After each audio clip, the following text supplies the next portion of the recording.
Hello and welcome to Three Dudes and a Lady. Join us for a little inspiration, a little motivation, and perhaps a way to cope with your day. I am Mike Jones from Virginia, and my gratitude this morning is for nature and spring has sprung. Good morning, folks. My name is Earl, hailing from the beautiful state of North Carolina. Hope everyone's doing well. My gratitude for this morning is actually a good friend of mine. His name is Lance. He gave me some video coaching yesterday. I'm doing my videos. He's a real estate entrepreneur and also a friend in church, and gave me some good, heartful advice. He's a great friend, and I'm very grateful to have him. Good morning, everyone. My name's Jay Anderson from the great state of West Virginia. My gratitude of the day is Zyrtec. Keeps the pollution out of my nose, or the pollen. I call it pollution. One of the same. Hey guys, I am Christine Wright, hailing out of the great state of Florida. My gratitude today is for my kids. Yesterday was a little rough, but it was a good day with them, so grateful for them. Today, Jay Shetty talked about plussing, and it's not what you think. Like I had no idea where he was going with this one, right? But he was talking about when we need to give feedback and how we sometimes struggle with giving constructive criticism to others, right? We tend to only want to give positive feedback, not necessarily negative, right? But most of us need to review someone's work, right? Maybe at work, or like Earl just brought up, his friend Lance was reviewing his work, right? And it's not necessarily he was going after his quality or his character, just the work, right? So we need the person that we're giving the feedback to act constructively instead of defensively, which is usually what happens, right? It's just our human nature. But plus he mentioned plussing helps take projects from suck to unsuck because like you're working on projects together, right? He was talking about the one of the owners of the Pixar animation company and how like Finding Nemo, and there was another one he mentioned, right? But when they were working on those constructive criticism, they were using it, giving suggestions, right? It's kind of like yes and instead of yes but, right? Yes and no matter what is thrown at them, right? So they can story or whiteboard it and figure out like what the problems are, right? It's more of a natural, constructive and supportive feedback. It allows people to be more open about the problem solving instead of like going defensively, right? A plus is merely a suggestion, not an answer, right? We're just giving suggestions, not trying to fix the problem, right? But it does help us problem solve. And then he was just asking how we normally give feedback to others. It's not easy. And, Earl, I'm not sure. I'm going to just use you as an example because that was your gratitude this morning, which is crazy, but how it worked out. But like Lance, did you go and ask him for help or did he just provide you constructive criticism or feedback or however you want to look at it? I want to say it was a little bit of both, believe it or not, because Good. when we see each other, he's always asking me how my business is doing, and I'm very candid. I said, right now it's a little bit bumpy, but I still have true belief. And he believes it because he said he started the same way in real estate. He actually used to sell cars. He got out of the car business. Actually, it was last year to this time. He told us, but I'm not going to say this is a clean video, what he said to the boss, but, uh, but, No, if it's a car dealership, it probably wasn't great. I'm just gonna say. Might have been well, illegal. but I let, can let, let paraphrase by take this job and shove it. right. Yeah. But but the one thing that Lance was good at doing, and he's still good at doing, is on the video side when you're doing presentations. Um, the one thing he told me after church yesterday, well, I'm sorry, not after church, yesterday when we had our Zoom meeting, he said, just be yourself. Don't overthink it. He says, don't try to do it on the first whack. I mean, think of it as a baseball player. How many times do you swing and miss before you actually hit the ball? Think about how many times do you throw the ball before you actually catch it for a touchdown. He says, you're going to make mistakes at first. He says it's probably like that in the insurance business. I mean, when you pick up the phone, I'm sure you've messed up a couple hundred times, right? He said it's going to happen like that in the video world. He says, don't be hard on yourself, correct the problems. And he said, what people want is the real you. Just be the real you. slow and steady when you're talking. Make sure people understand you. Look at the camera, smile, just be you, and talk about what you're presenting. And he says, try it a few times. Don't think you're going to record the first one because you're probably not. He said, after about the fifth one or so, he says, send it to me and let me critique you. He says, any mistakes, we can fix it right then and we can throw it out there and see what we got. And that's So, awesome that, you guys aren't, yeah, the field you guys are in is a little bit different, right? It's not the same type of field, but for him to be willing and open to be like, okay, I'm going to offer you some feedback on something that I know something about, right? And for you to be like, okay, I'm all in, like, give me feedback, right? Because a lot of times that's hard to even say, like, that's hard to even ask for. but and Christine, one other thing that I've noticed, and I think this goes for everybody who's watching this video, you got to be with the person who you can see eye to eye with, that you can truly connect with to get the proper coaching. Because if you got somebody who's higher than you, who's looking down at you and saying things that might actually destroy your video, that's a problem. He goes, and then again, you may not have somebody who you truly connect with on an intellectual level, because that's a problem. Him and I connect on an intellectual level. And by the way, I got to know his wife, Brandy, first. She's the one that actually is big in the real estate, and they're crushing it right now here in North Carolina. But she got him into the real estate business. But Lance was always good on the tech part. And Brandy told me, she goes, listen to the hubs. I'm telling you right now, you got this. It's going to take time, but you know what? She goes, you're a natural person. She said this to me in my face after church. She goes, you're a natural person. I can tell you people like to talk to you. And that's important, because if they didn't like to talk to you, this will be difficult for your business. And because it's all about, first off, it's all about connection and communication. For So sure. I And being said, authentic, right? We have to be true to ourselves. exactly, being authentic. Yeah, Because if you're authentic with people, it's going to be very difficult to be in the business that you are. I mean, people are people. They want to see the real you, to see if there's a true connection, if we are a good fit to work together. right. And the more that we can be who we are and who, like, the authentic person we are, plus we're not going against our values or our character in that manner, right? Yesterday I was being coached by the Benham brothers. So they're huge real estate guys out of North Carolina. And they were talking about scheming, like, how do you know if you're in the right thing, right? How do you know if you're doing the right thing? Because a lot of times we just go from the car dealership, right, to an insurance business, to something else, right, or to real estate or whatever it is you're doing, right? A lot of times that's how it works, right? But how do you know if you're in the right thing? And they were saying, like, if you're having a scheme, take bits and pieces from here and bits and pieces from here, and convict people, and you have to, like, try really, really hard, and it becomes extremely hard. Now, they're not saying that you shouldn't push through the hardness, because it's going to be there, right? No matter what, it's always going to be there. But if you feel like you're scheming or convicting yourself in order to do something each and every day, you're probably not in the right atmosphere. Just saying. And Chris, Not for everybody. Like, that doesn't mean everybody. That just means one person. Me in general.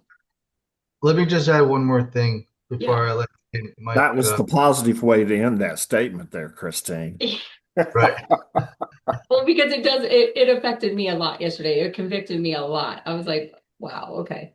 Go ahead, Earl. Sorry. No, well, the first, and one of the things that Lance brought up, and he was 1,000% right on this. He said, first off, you got to have self-belief in yourself and believe in what you have, because you're kind of like the doctor. The doctor, their specialty and what they'll prescribe for you, or, diagnose your problem. For me, it's in the insurance. You truly believe in yourself, and you truly believe what people need out there. It's just a matter of how you present yourself. Because if you don't, that's going to make it very hard to see if you're actually a good fit for this business. So that he brought that up. Jay, what you got, brother?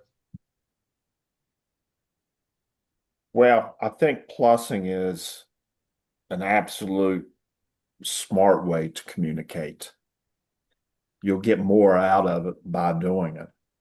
I'm going to throw some things at you guys. One,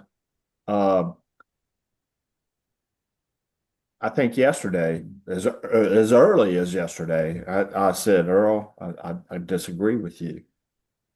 Then I said a little bit. Now the word a little bit tries to soften it because, and I said you're not necessarily wrong, but what if? So the idea of giving a solution or a remedy does soften it. One thing I learned from my ex-father-in-law, we served on a board together. And one thing I learned from him, and I've tried to incorporate it, a lot of times when we want to critique, whether we're asked or not, but we want to critique, we have to be cautious because you have to understand the person receiving that can be lost, could be so many different things. The outcome could be so many different things. So he used this approach, my ex-father-in-law, he used this approach quite a bit. There seems to be several schools of thought.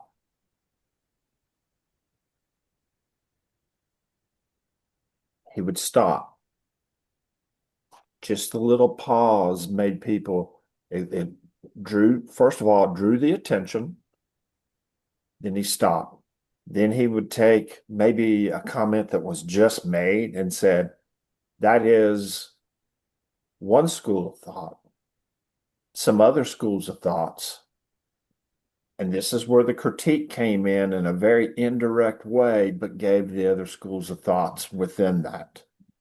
Now, how I was even smart enough to pick up on this and utilize it a lot in my later life, I don't know. Just so happens I had a lucky day. I picked up on it.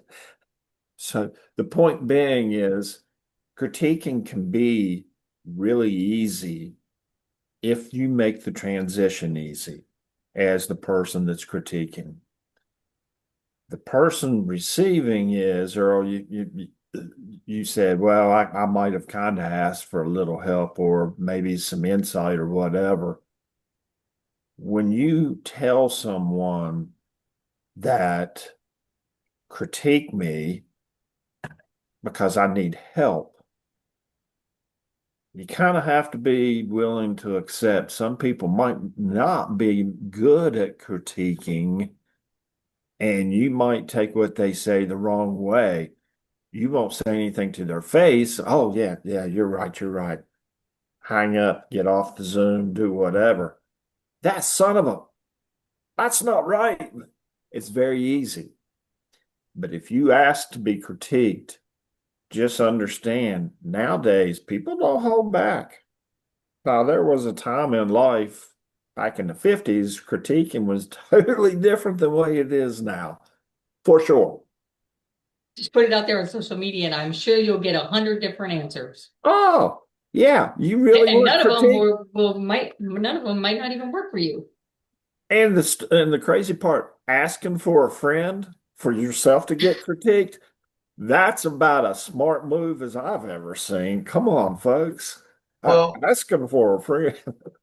Jay, I think I texted that in our group chat one time. I was like, asking for a friend. I was like, come on, this is hilarious. Jay, before we pass it on to Mike, I just want to add one thing. How many times have we heard in our business, if you're hanging around with the right people, you may get the right answers? You know, why we attend conferences, because you want to hang around with the right people to help you move in your business. Now, as far as for me, he's not necessarily in my business, but I look at what he does in his business. Him and his wife and they're an awesome couple. And if you go to the right people, which would be him, all right, it's not, you can't be afraid to ask for that help because you don't know what direction it's going to go in. You got to take that chance. So that's why I take that chance. Mike, what do you got, brother? Couple of things. One is you're talking about critiquing, and an example you're using is yourself, Earl. You're asking to be critiqued.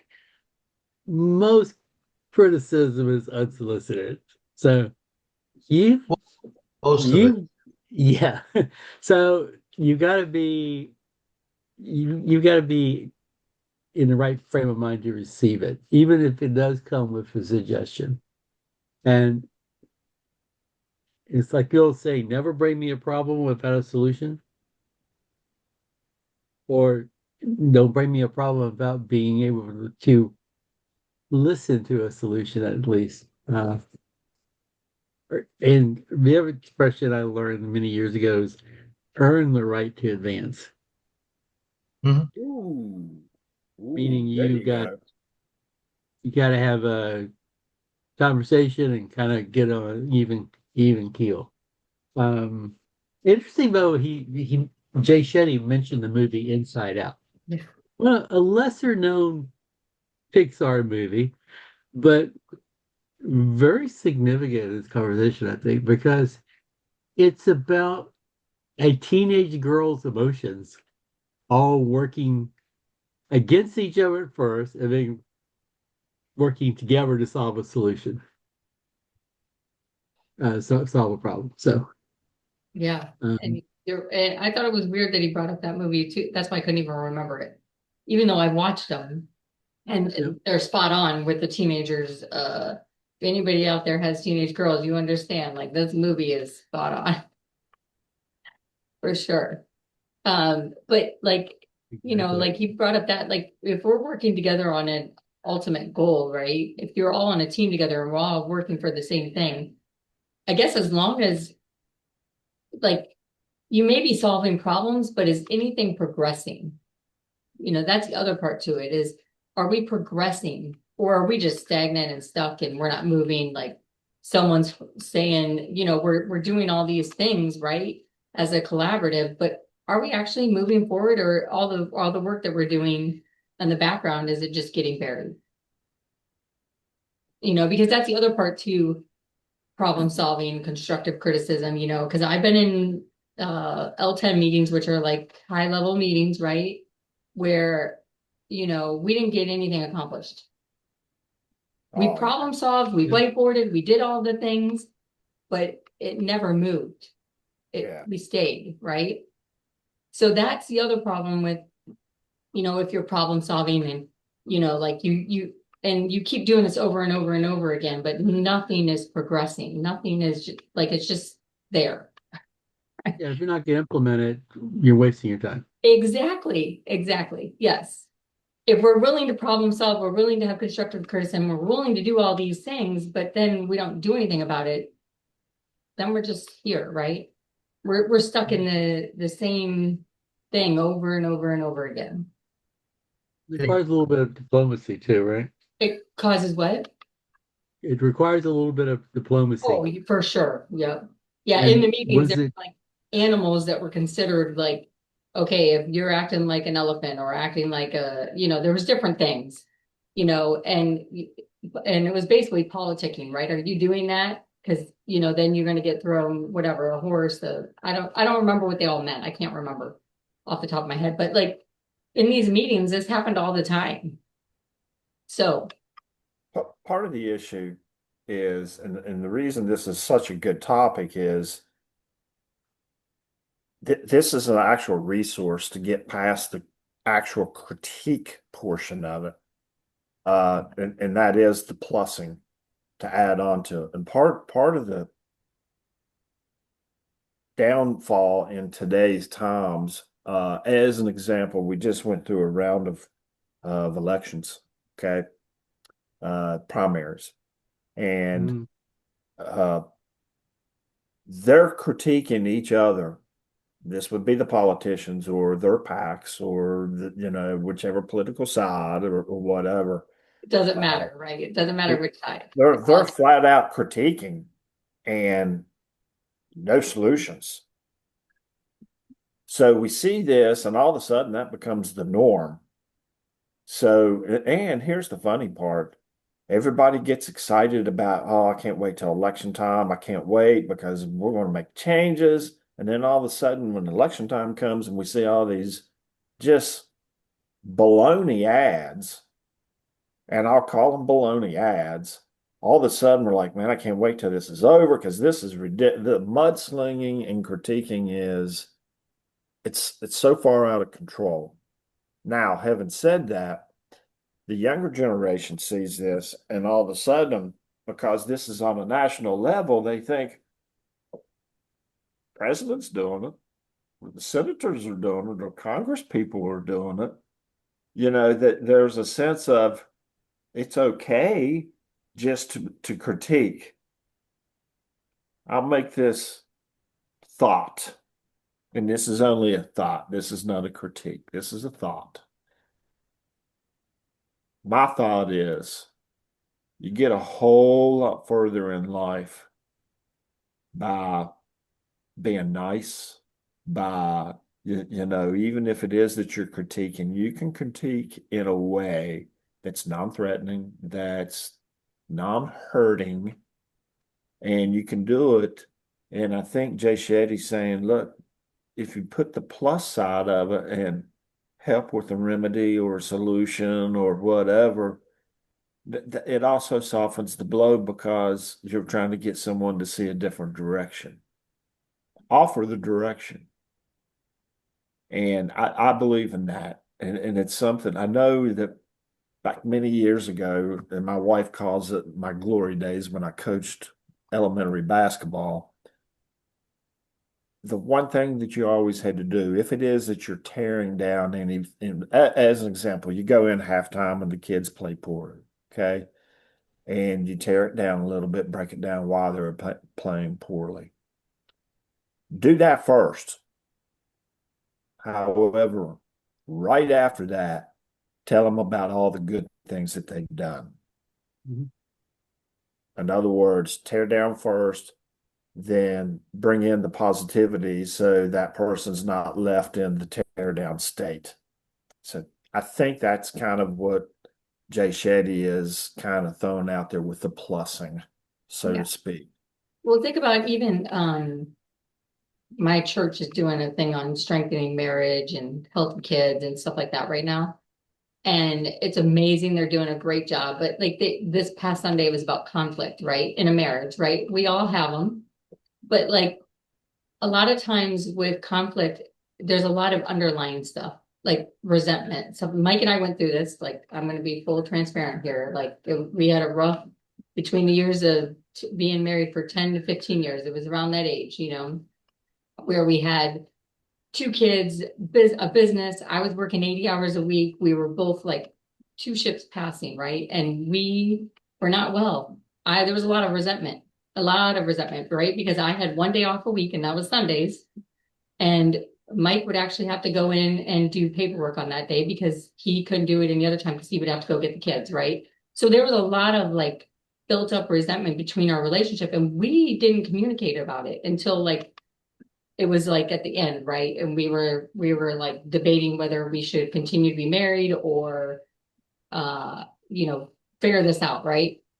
And we chose to move away from that, right? We closed businesses down. We chose a whole different path, right? I'm not saying that's for everybody. It just worked for us.